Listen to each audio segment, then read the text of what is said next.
এক জেলে সমুদ্রে মাছ ধরার জন্য বের হয়। হঠাৎ আকাশে কালো মেঘে ছেয়ে যায়। হঠাৎ ভয়ঙ্কর তুফান চলে আসে। জেলে নিজের পুরো শক্তি লাগায়, কিন্তু তুফান এত ভয়ঙ্কর ছিল শেষে নৌকা উল্টে যায় আর সে বেহুশ হয়ে সমুদ্রের পানির সঙ্গে ভেসে যায়। যখন তার হুঁশ আসে, নিজেকে এক দ্বীপে দেখতে পায়।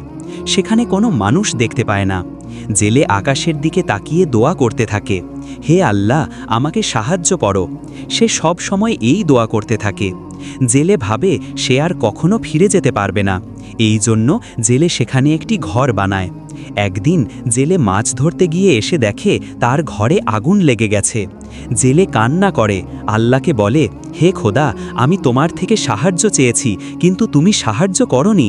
হঠাৎ করে সে মানুষের আওয়াজ শুনতে পায়। সে গিয়ে দেখে এক ব্যবসায়ী বড় নৌকার সঙ্গে দাঁড়িয়ে আছে।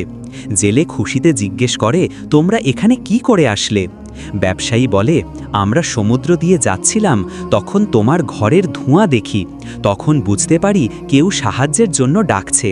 এটা শুনে জেলে কান্না করে আল্লাহর কাছে ক্ষমা চেয়ে বলে, হে খোদা, আমাকে মাফ করে দাও, আমি তোমাকে ভুল বুঝেছি, তুমিই রক্ষাকর্তা।